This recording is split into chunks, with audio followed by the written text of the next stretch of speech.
everyone, welcome back to my YouTube channel. My name is Saumya Mehndiratta. I know आप लोग सोच रहे होंगे कि 2-2.5 महीने के गैप के बाद मैं बहुत लेट वीडियो बना रही हूँ. तो मैं आपको बताना चाहूँगी कि मैं कोविड पॉजिटिव आ गई थी, जिसके कारण मैं वीडियो नहीं बना पाई. और सिर्फ मैं ही नहीं, मेरे बाद धीरे धीरे करके मेरी फैमिली भी पॉजिटिव आई थी. तो जिसके कारण बहुत एक टेंशन का माहौल हमारे घर में चला गया था, क्योंकि मैं बहुत वर्स्ट सिचुएशन से पास हुई थी. और यही नहीं कि मेरी मदर को हॉस्पिटलाइज करना पड़ा था, क्योंकि उनकी तबीयत भी बहुत ज़्यादा सीरियस हो गई थी.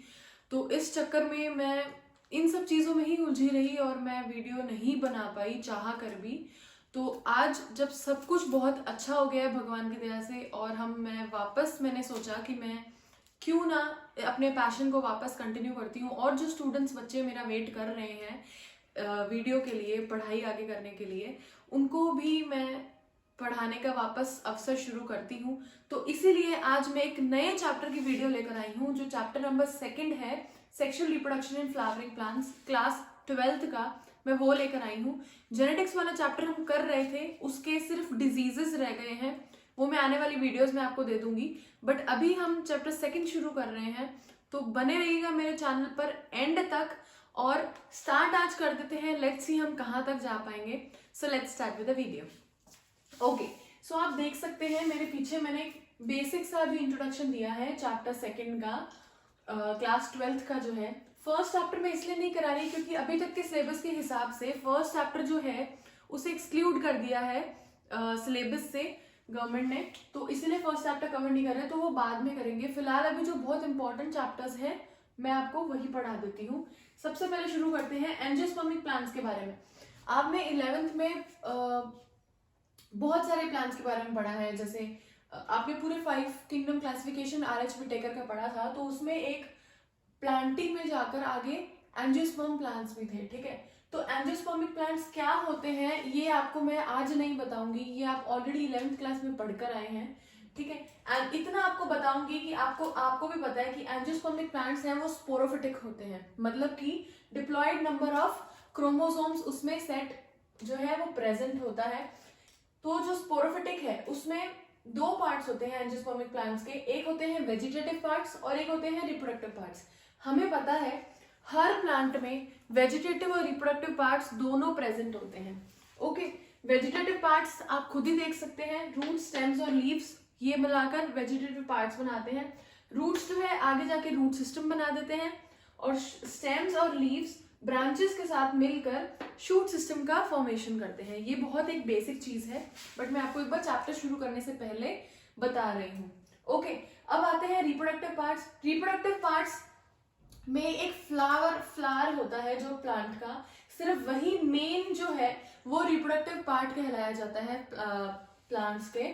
और फ्लावर जो है वो काइंड ऑफ एक ट्रांजिशनल फेज होता है जो वेजिटेटिव और रिप्रोडक्टिव पार्ट्स के बीच का होता है. जब तक उसमें सेक्स ऑर्गन्स डेवलप नहीं हो जाते हैं तब तक वो वेजिटेटिव पार्ट की तरह फंक्शन करता है. और जब सेक्स ऑर्गन्स डेवलप हो जाते हैं फ्लावर में और वो सेक्सुअल रिप्रोडक्शन करने लायक हो जाते हैं, तब वो प्रॉपरली एक रिप्रोडक्टिव पार्ट या ऑर्गन कहलाता है प्लांट का. ओके, इसीलिए फ्लावर को ट्रांजिशनल फेज बोलते हैं.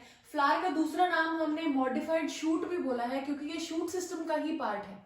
रूट सिस्टम होता है जो ग्राउंड के नीचे होता है, और शूट सिस्टम होता है जो ग्राउंड या सरफेस के अबव जो भी प्लांट का पार्ट प्रेजेंट होता है. ठीक है, तो मॉडिफाइड शूट है क्योंकि शूट हम लोग क्या पढ़ते हैं, ग्रीन होता है, लीव्स प्रेजेंट होते हैं. ठीक है, और स्लेंडर स्टेम प्रेजेंट होती है. तो इसका थोड़ा सा मॉडिफिकेशन करके लीव्स जो है वो कलरफुल हो गई हैं. स्टेम है वो फ्लावर की पेटल बन गई, फ्लावर का जो स्टॉक होता है वो बन गया है, तो इसलिए इसे मॉडिफाइड शूट बोलते हैं. अब इसमें 2 तरह के रिप्रोडक्टिव ऑर्गन्स होते हैं प्लांट्स में मेच्योरिटी अटेन होने पर. एक होता है मेल रिप्रोडक्टिव ऑर्गन, ठीक है, एक होता है female reproductive organ. Male reproductive organ को हम एंड्रोशियम बोलते हैं और फीमेल रिप्रोडक्टिव ऑर्गन को हम गायनोशियम बोलते हैं. अब यहाँ आप देखिए, यहाँ पे एक क्वेश्चन अराइज होता है कि एंड्रोशियम और स्टेमन में क्या फर्क है, और गायनोशियम और कार्पल या पिस्टल में क्या फर्क है. ठीक है, एंड्रोशियम जो होता है, एंड्रोशियम जो होता है इसे हम ग्रुप ऑफ स्टेमेंस भी कह सकते हैं। फर्क महसूस हुआ? स्टेमन का मतलब फिर क्या हुआ? सिर्फ एक स्टेमन। और एंड्रोशियम का मतलब क्या हुआ? ग्रुप ऑफ स्टेमेंस, मतलब मोर देन वन स्टेमन। ठीक है, अब स्टेमन का आगे पूरा जो स्ट्रक्चर है वो मैं आपको बताऊंगी। ऐसे ही फीमेल रिप्रोडक्टिव ऑर्गन जिसे हम गायनोशियम बोलते हैं, तो गायनोशियम का क्या मतलब हुआ? Group of carpels. और कार्पल का मतलब क्या हुआ? एक सिंगल कार्पल। ठीक है, और गायनोशियम का मतलब क्या हुआ? एक से ज्यादा कार्पल्स से मिलके अगर बनता है तो जुड़ के बने या फ्री स्टेट में हो बट वो प्रेजेंट हो फ्लावर में, तो उसे गायनोशियम बोलेंगे। समझ आया? ठीक है, अब स्टेमन के दो पार्ट होते हैं। स्टेमन एक पर्टिकुलर एक पूरा ऑर्गन है। अब अगर एक ही स्टेमन प्रेजेंट हो, पार्ट सबके एक जैसे होते हैं बट हम फिलहाल एक स्टेमन के बारे में बात कर रहे हैं, तो स्टेमन के भी दो पार्ट होते हैं। जो ऊपर वाला पार्ट होता है इसे हम एंथर बोलते हैं, और जो नीचे वाला स्टॉक लाइक स्ट्रक्चर होता है उसे हम फिलामेंट बोलते हैं।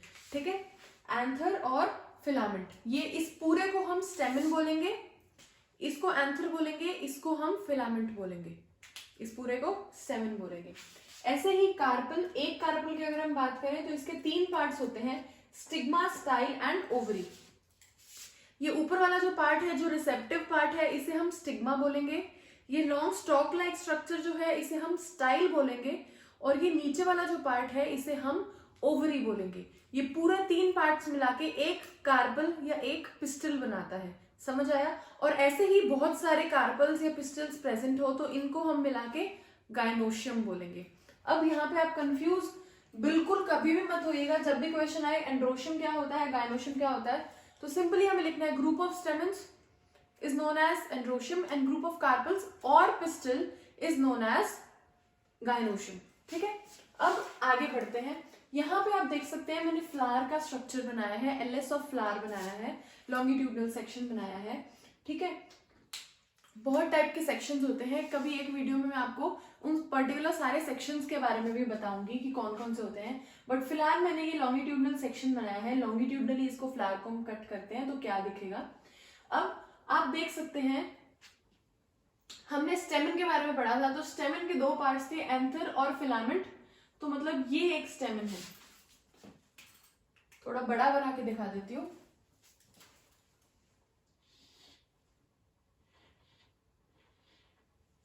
ठीक है, ये एक स्टेमन है। ये स्टॉक लाइक स्ट्रक्चर को मैंने आपको बोला था फिलामेंट, और ये जो बायलोब स्ट्रक्चर है दो लोब्स में प्रेजेंट होता है। ठीक है, दो लोब्स में प्रेजेंट होता है, इसीलिए हम एंथर को बायलोब्ड बोलते हैं। बायलोब स्ट्रक्चर है, इसे हम एंथर बोलते हैं, और ये दोनों मिलाकर स्टेमन कहलाते हैं। ठीक है, स्टेमन आपको आइडेंटिफाई हो गया, ये रहा। अब है हमारे पास कार्पल। कार्पल के मैंने आपको तीन स्ट्रक्चर बताए थे, यहाँ पे मैं अलग से बना देती हूँ।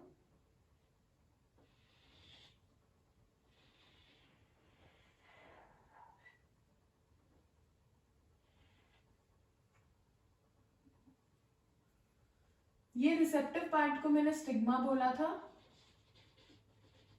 ये स्टॉक लाइक स्ट्रक्चर को मैंने स्टाइल बोला था, और ये जो नीचे नीचे वाला स्वोलन पार्ट है इसे मैंने ओवरी बोला था। तो ये पूरा जो पार्ट है स्टिग्मा, स्टाइल और ओवरी बनाकर इसे हम कार्पल बोलते हैं।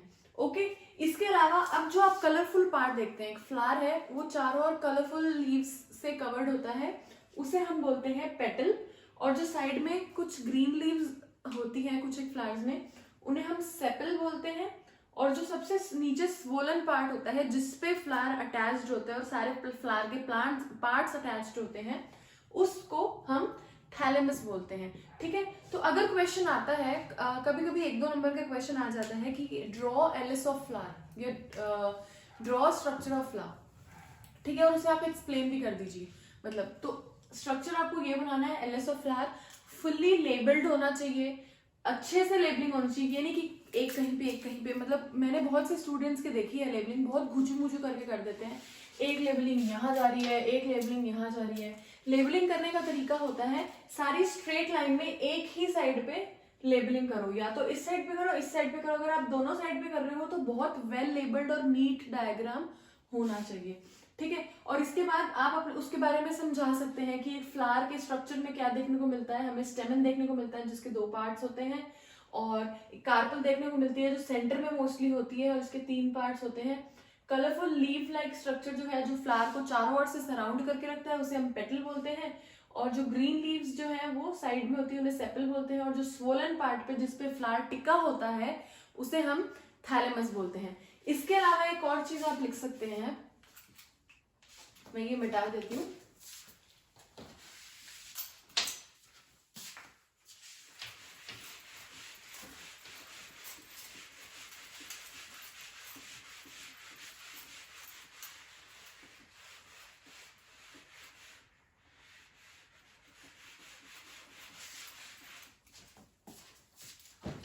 फ्लावर्स जो हैं, फ्लावर में 4 वोल्ट्स से बना होता है। वोल्ट्स मतलब गुच्छे मान लो, ठीक है। वो 4 वोल्ट्स कौन कौन से होते हैं? Sepals, petals,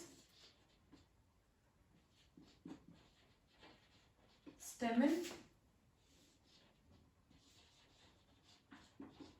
and carpet. ये 4 वोल्स से एक फ्लावर बना होता है, ठीक है। सेपल्स और पेटल्स जो हैं ये एसेसरी वोल्स में आते हैं।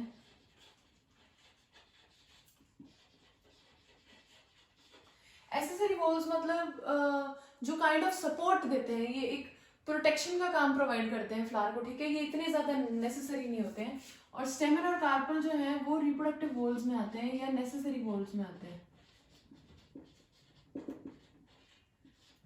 इसको नेसेसरी भी बोल सकते हैं क्योंकि ये बहुत जरूरी होते हैं। इनके बिना फ्लावर रिप्रोड्यूस नहीं कर सकता, एक प्लांट में रिप्रोडक्शन पॉसिबल नहीं है। नेसेसरी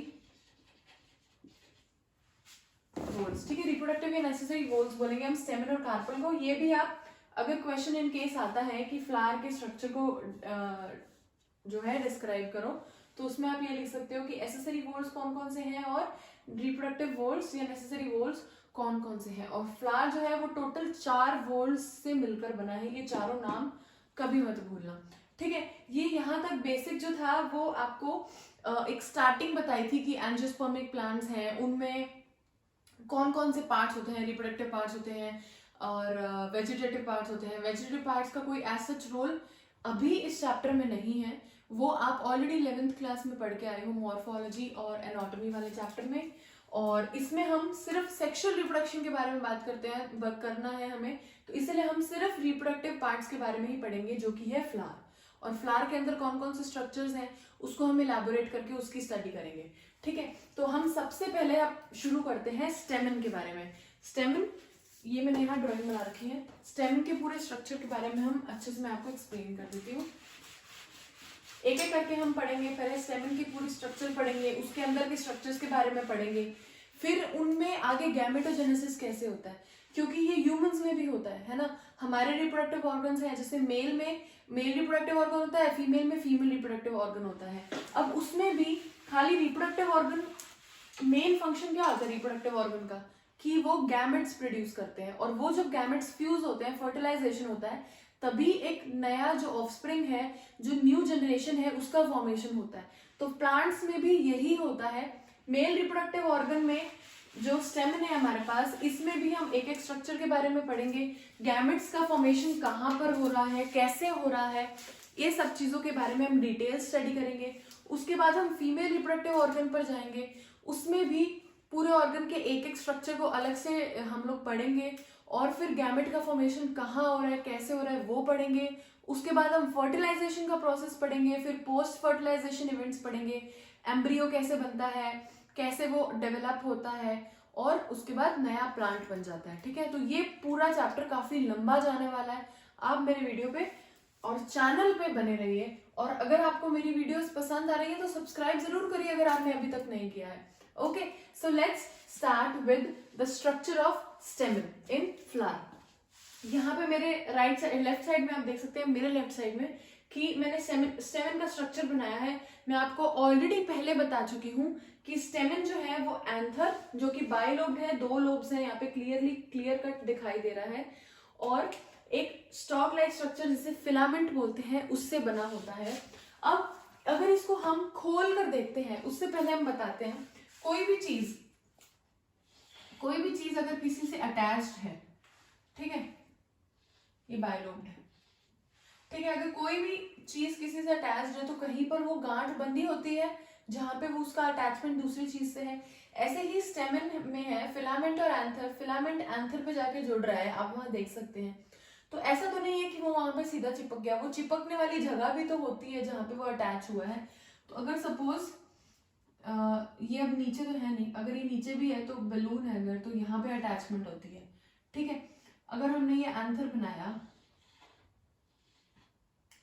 यहां से फिलामेंट निकल रहा है, तो इस जगह पे एक अटैचमेंट हो रही है, इस जगह पे अटैचमेंट हो रही है, इसको हम कनेक्टिव बोलते हैं। जहां पे भी फिलामेंट जो है वो एंथर से जाकर जुड़ रहा है, इस जगह को हम कनेक्टिव बोलते हैं, क्योंकि वो फिलामेंट को एंथर से कनेक्ट करता है, ठीक है। ये तो एक स्ट्रक्चर था स्टेमन का, जिसमें मैंने सिर्फ एक्सप्लेन किया है कि स्टेमन और फिलामेंट कैसे जुड़े होते हैं, और जो एंथर है वो बाइलोब्ड क्लियरली दिख रहा है। अब अगर इस एंथर को हम ट्रांसवर्सली काटते हैं, ट्रांसवर्स सेक्शन काटते हैं हम, तो हमें क्या देखने को मिलता है, वो यहाँ पर है।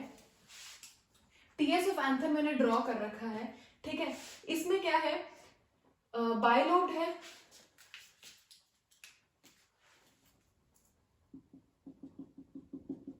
ये मान लो आप, ये एक लोब है जो एक तरफ दिख रहा है, ये एक लोब है जो दूसरी तरफ दिख रहा है। हमने इसको ऐसे काटा है तो इसलिए टेट्रास्पोरेंजिएट टाइप ऑफ एंथर दिखाई दे रहा है।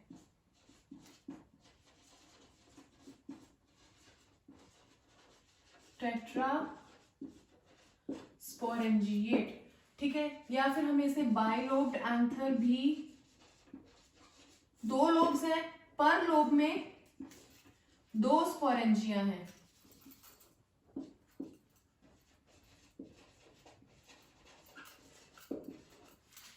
ये जो सैक लाइक स्ट्रक्चर दिखाई दे रहा है आपको, इसे हम स्पोरेंजिया बोलेंगे, ठीक है। तो एक लोब, 2 लोब्स हैं, 1 और 2 लोब, पर लोब में 2 स्पोरेंजिया हैं, 2 यहाँ है, 2 यहाँ है, टोटल कितनी हुई, 4। इसलिए हम इसे टेट्रास्पोरेंजिएट टाइप ऑफ एंथर बोलेंगे। समझ आया? ये कुछ एक टर्म्स हैं जो बहुत ज्यादा कंफ्यूज करती है अगर डायरेक्ट क्वेश्चन आ जाता है या इनडायरेक्ट क्वेश्चन भी आता है, तो ये टर्म्स जो है वो लॉन्ग टाइम तक बहुत कंफ्यूज करती है। यहाँ पे आप साथ साथ लिखते जाइए, जैसे मैंने पहले एंड्रोशियम गायनोशियम एक्सप्लेन करा, अब मैं आपको बायलोब बताया, आपको नाम से पता चल रहा है, बाय मीन्स 2 और लोब मीन्स 2 लोब्स हैं, एक ये लोब है, एक ये लोब है। और इसके अलावा अब इसको हम अगर टीएस सेक्शन देख रहे हैं, एंथर को खोल कर देख रहे हैं, तो पर लोब में 2 स्पोरेंजिया दिखाई दे रहे हैं। तो एक लोब में अगर 2 है तो 2 लोब में 4 स्पोरेंजिया, ठीक है। इसीलिए टेट्रा मीन्स 4 और स्पोरेंजिएट मीन्स स्पोरेंजिया, 4 स्पोरेंजिया वाला एंथर है टिपिकल एंजियोस्पर्मिक प्लांट में। अब इसका हम स्ट्रक्चर देखते हैं, ध्यान से देखिए। अब हर चीज हम पढ़ रहे हैं, 11 से आप देखते आए कि कोई भी स्ट्रक्चर अगर हम प्लांट में, एनिमल में पढ़ते हैं तो वो किसी ना किसी लेयर्स से जुड़ा होता है, ठीक है। उसका भी एक स्ट्रक्चर होता है, लेयर्स सराउंड करती हैं, तो इसमें भी यही है। ये पूरे में ऐसा स्ट्रक्चर होता है, बट मैंने सिर्फ एक साइड करके बनाया है। एंथर का अगर हम स्ट्रक्चर देखते हैं तो एंथर का स्ट्रक्चर में आप देख सकते हैं, सबसे जो आउटर मोस्ट लेयर है एपिडर्मिस है। यूजुअली यही होती है अगर हम प्लांट से एनिमल्स की बात करते हैं, तो एपिडर्मिस जो है वो सबसे आउटर मोस्ट लेयर है। उसके बाद जो उसके अंदर वाली, जस्ट उसके अंदर वाली लेयर है, उसे हम एंडोथीशियम बोलते हैं। यहाँ पे एक हल्का सा डिफरेंस आया, हम ज्यादातर क्या पढ़ते हैं कि एपिडर्मिस के बाद एंडोडर्मिस आती है, बट यहाँ पे एक मॉडिफिकेशन है एंडोडर्मिस का, और इसे हम एंडोथीशियम बोलते हैं। ओके, एंडोथीशियम के बाद 2 से 3 लेयर्स मोटी मिडल लेयर्स कहलाती है। एपिडर्मिस,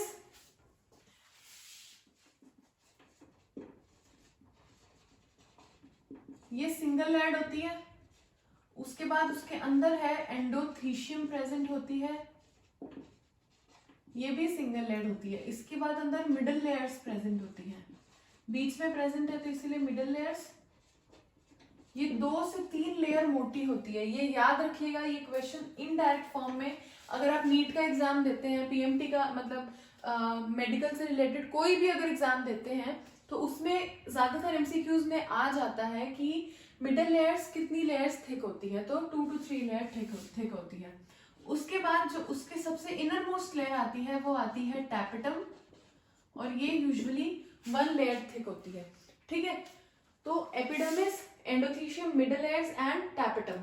अब इसमें से जो पहली 3 ऊपर की बाहर की जो 3 लेयर्स हैं, मतलब कि एपिडर्मिस, एंडोथीशियम और मिडल लेयर्स, ये तीनों लेयर्स जो है ये प्रोटेक्टिव लेयर्स की तरह काम करती हैं, मतलब प्रोटेक्शन का काम करती है, रिजिडिटी बनाए रखती है, एक प्रोटेक्शन देती है कि बाहर के किसी भी बाहर के सराउंडिंग्स के कारण जो अंदर पोलन ग्रेन्स का फॉर्मेशन हो रहा है, जो छोटे छोटे गैमेट्स बन रहे हैं, उन पर कोई असर ना हो, इसीलिए ये प्रोटेक्शन का काम करती है। और जो इनर मोस्ट लेयर है, मतलब कि जो टैपेटम है, ये जो है न्यूट्रिशन